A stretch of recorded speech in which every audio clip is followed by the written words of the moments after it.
My guest is Ken Larsen. He is an advocate for the homelessness, and as we can all see, especially in McMinnville, there are plenty of homeless people. But he has some fantastic ideas. He works very closely and has had a history of being able to help this. He has some great answers to these big problems that we have. And also, he is a counselor for drug and alcohol, so that's a big part of things too. So I'm looking forward to talking with him and hearing what he has to say. So thank you so much, Ken. Glad to be here. Glad to have you here. You know, everybody that goes anywhere, basically, you know, they're confronted with the fact we have a homeless situation.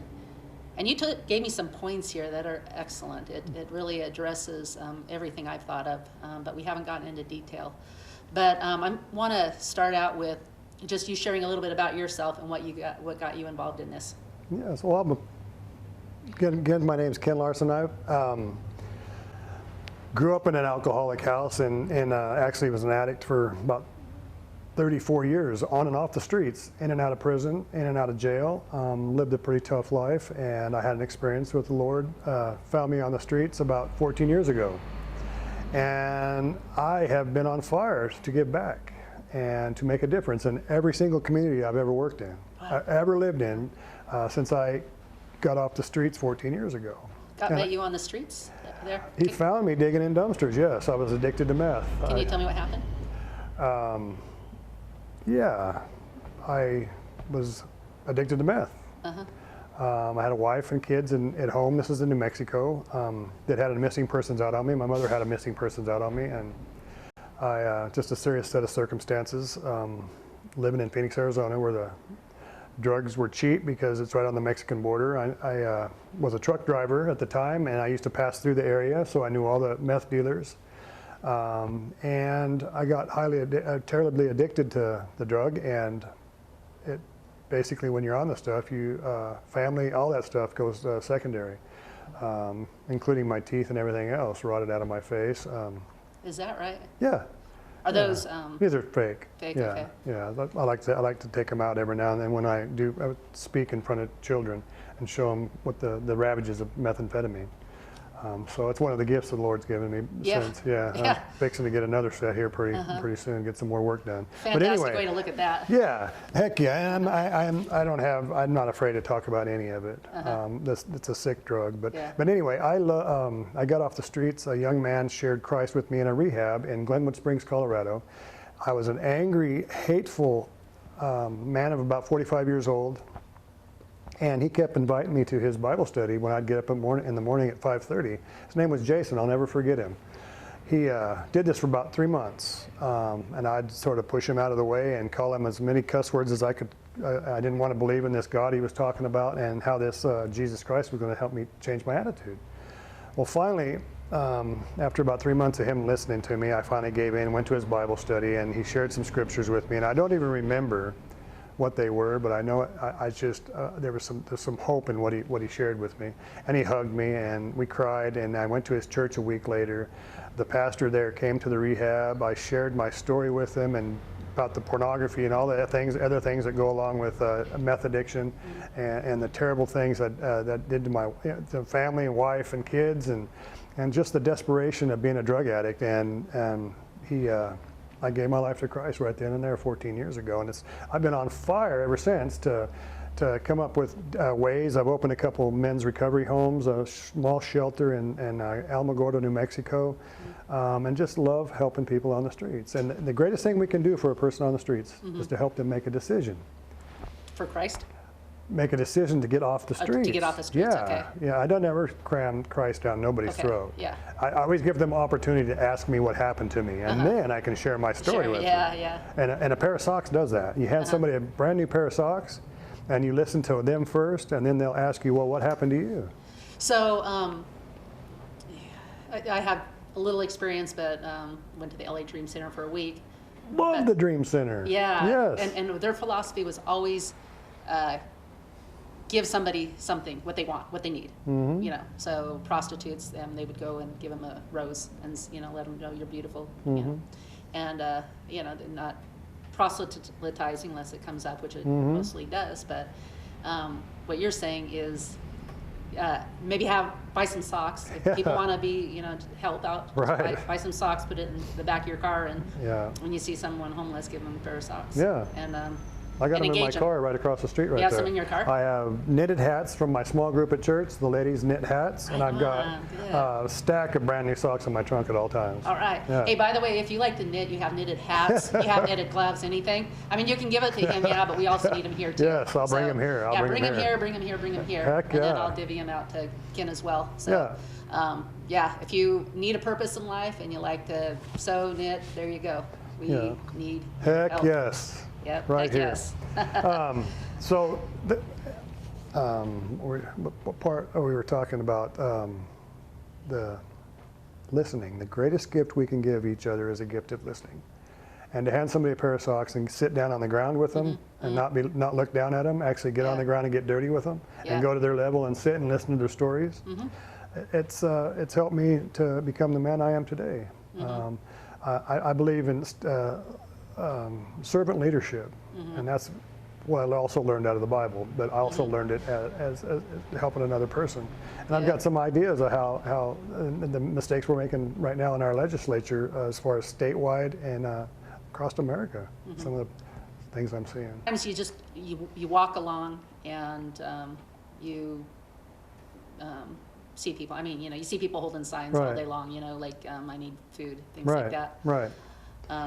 But sometimes it normally happens, you just run into people, Right. isn't it? I've got to meet people, some of the ones that are holding the signs. Some of the people that are holding the signs are there for a reason, because they're just straight up lazy. Right. And I get to know them and find out that, because I used to be one of them. I found where they served all the food. I knew where to get blankets. I knew where to get tents. I knew where to get everything. And at the same time, I had a beautiful wife and kids at home that had no idea where I was at. I got so comfortable with it. I didn't have to deal with my wife. I didn't have to deal with paying bills. And I spot those ones that are doing that. Okay. And if I in any way can help them make a decision to not live that way anymore, that's I figure that's what my job is, because I can spot it. I know who they are. And there's a lot of people doing that, and that makes it bad for the ones that are socially That really need it. really need it and Yeah. don't know how to talk and don't know how to ask for help. Yeah. That's what makes it bad for them. Yeah, it sure does. Yeah, It gives a because- bad name yeah, for 'em. Yeah, because it's really hard to know whether or not to, you know, dig into your pocket and, you know, give extra. But If you search people out, you'll find one in every church, somebody that can do exactly what I do, somebody that's been there. We are not bad people. We're not monsters. We have a voice in this, and we need to get out in the communities, people that have actually been there before. And we need to let people that have been there before have more of the reins to make some of these choices and to build new programs. Yeah. okay, so your points. Making access to recovery houses and treatment services. Okay, yeah. So you have 4 points, and then you added like a fifth one too. We have to make access to recovery. We have to take this serious. When they talk of the numbers in Portland, and they're always low, they keep them low for a reason. I go down there personally. I've actually been down there homeless. I was homeless back 40 some years ago and got services at the Portland Rescue Mission, where I also came back all these years later, 4.5 years ago, and I actually volunteered there. It was my dream to do that, because they helped me back when I was 16 years old, just to get out of the house, this alcoholic house I lived in. I'd go down and live on the streets and drink with some of the old men in the parks and drink wine and stuff with them. And I didn't have to listen to everything at home. So, but anyway. Well, what you're saying here, number one, something that you said to me, is that we need to make recovery centers more available than drugs are. Right. So drugs are so available, and then we have a recovery center here and there, and We need not to- very many places. It needs to be just a common. Addicts need to be able to get help as easy as it is to get high. Yeah, there you go. That's it. That's plain and simple. That's the bottom line. We do, and we need to saturate that out in the areas out in Southeast Portland. I mean, rural areas with centers, day treatment centers, and day centers where they can get help or where you provide service and mental health services. Realistically, Saturate. how do we do that? Do we have like, let's say, try to set something up where each church has a resource there, and or have a common location, maybe like they have these, I'm just kind of going here, my brain just went somewhere.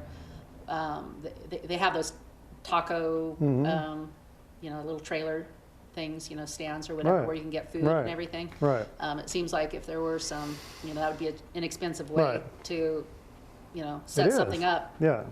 all throughout our county. Yeah, can you imagine? I have a little tent that pops up to cover me out of the rain.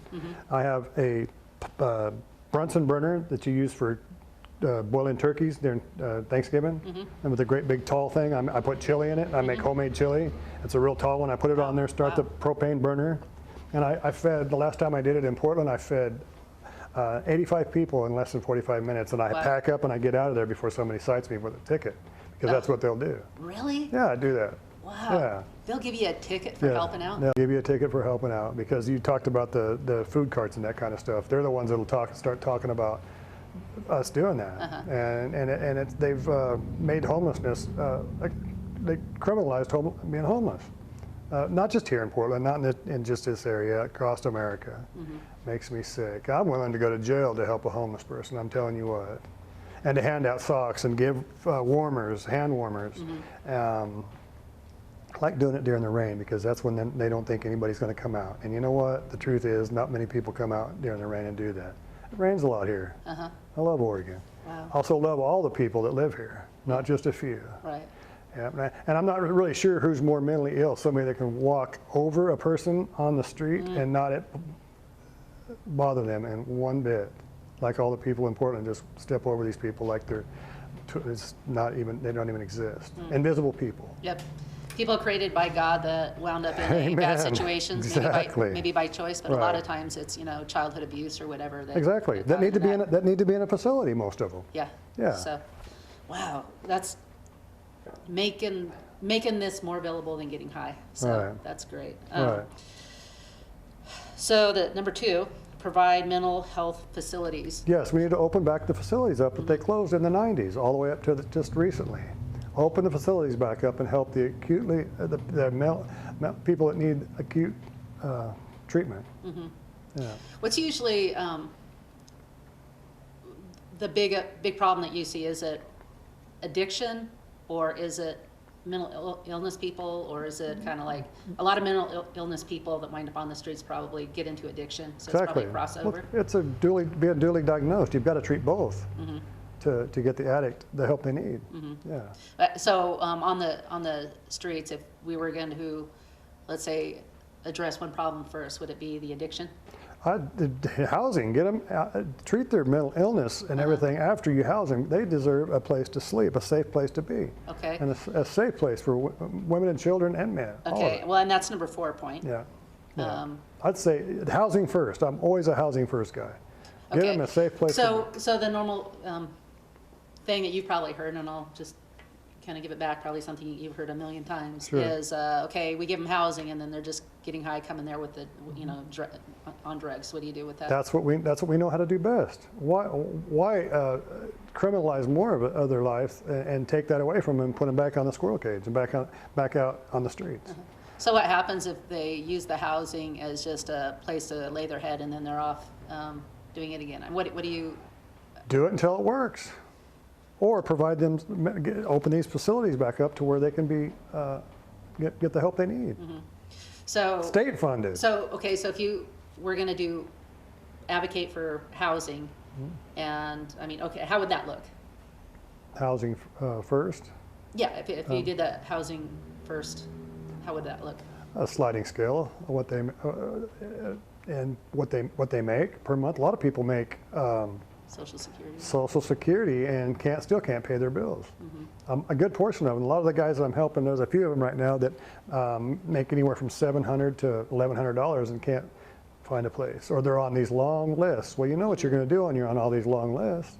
You're going to stay high and continue to get higher and higher. And some of them, a lot of them die. I mean, we've had a bunch last year. So if we, so you're saying use taxpayer funds to go put them in. We have the money. The money's there.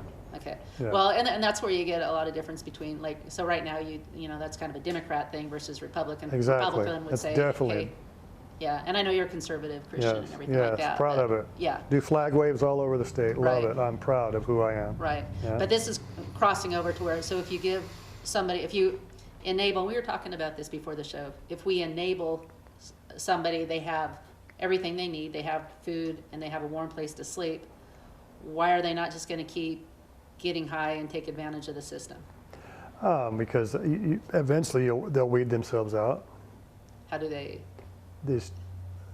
They'll end up back in the streets. There's the good portion of the ones out there do want help. They just don't. They just are fed up with it. And then the ones that just want to sleep in tents, I think they need a safe place too to do that, to set their tents up. And like Community of Hope, for instance, in Las Cruces, New Mexico, they have a place, and it's called Tents to Housing. And they sleep in a tent for as long as it takes for them to get into their first house. And a lot of them are still getting high. But you have people like myself in there encouraging them, peer support, peer mentors, recovery mentors. So that's a big deal in Oregon right now. And they're motivating these people to make a decision. Right, if they have the tent, kind of the tent type housing, Yeah. at least it gives you a place to go, Exactly. or people like you a place to go to help them. But if they have, let's say, their own, Porta potties, they have a place to have meetings.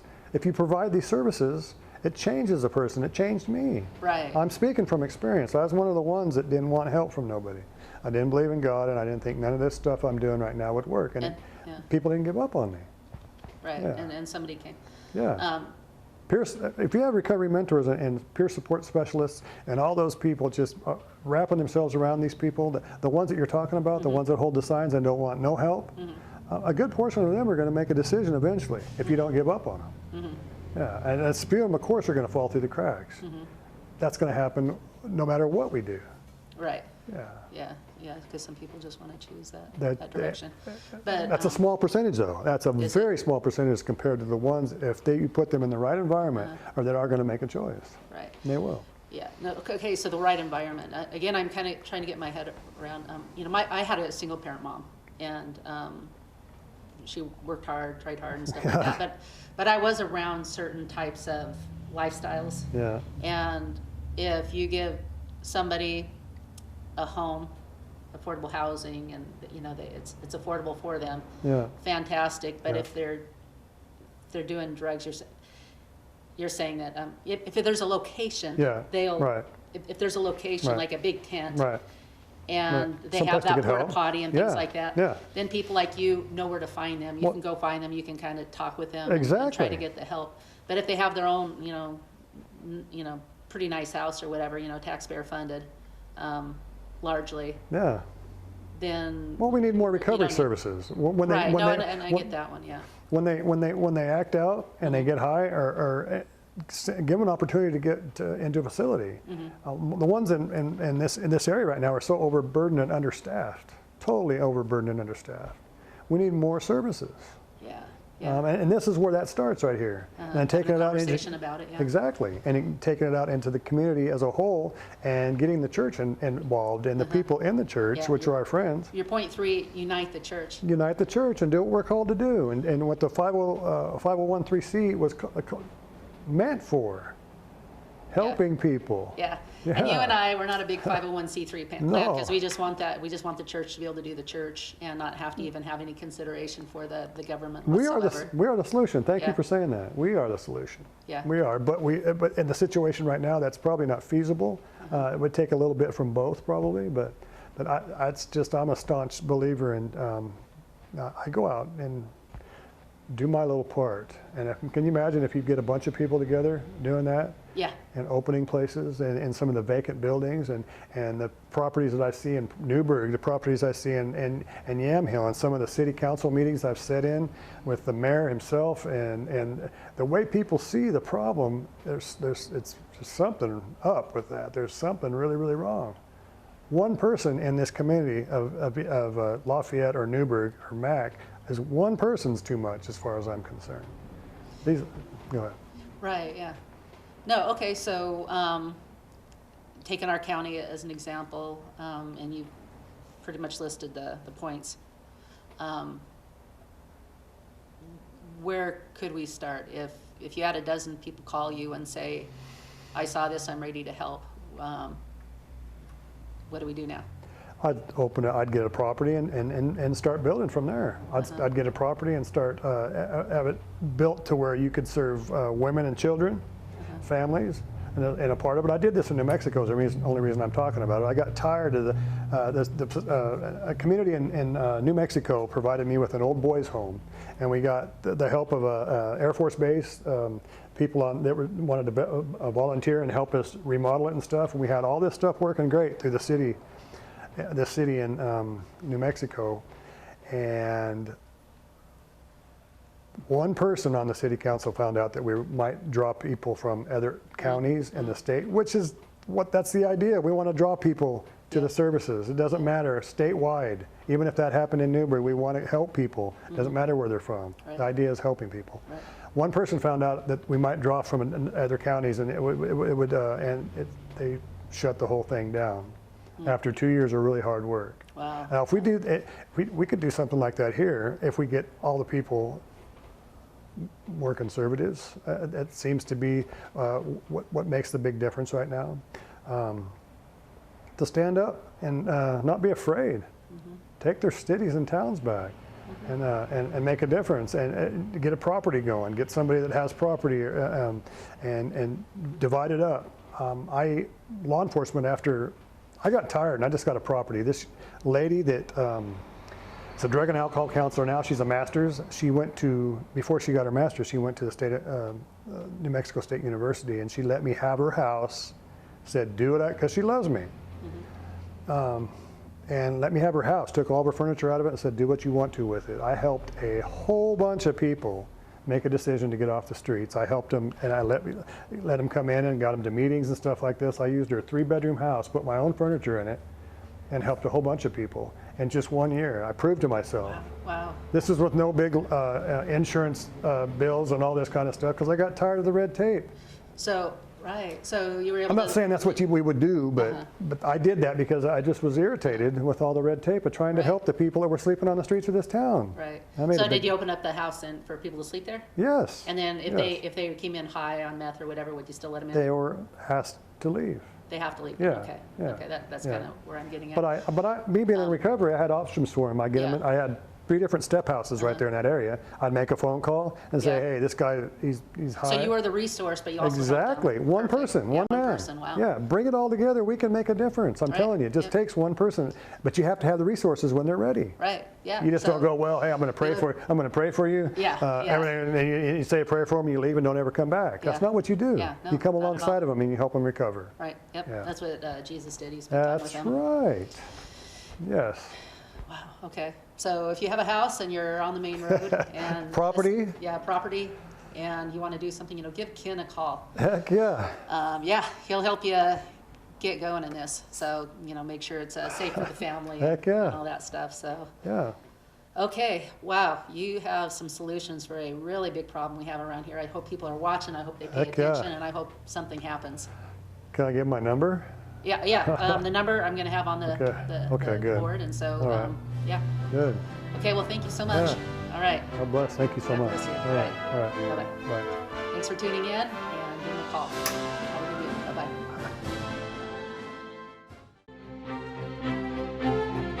Bye-bye. Inspiration. Arts and crafts. Health and wellness. Communication and information. We're here to encourage and inspire you. You have a gift? We know you do. And so do we. Whether you come in to look by or want to promote your gift, we invite you to come in because when we're working together, we can accomplish great things. We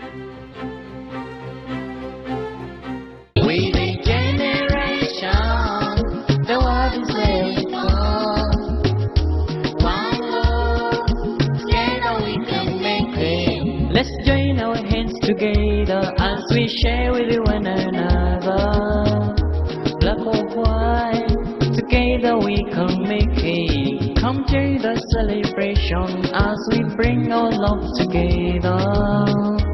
One love.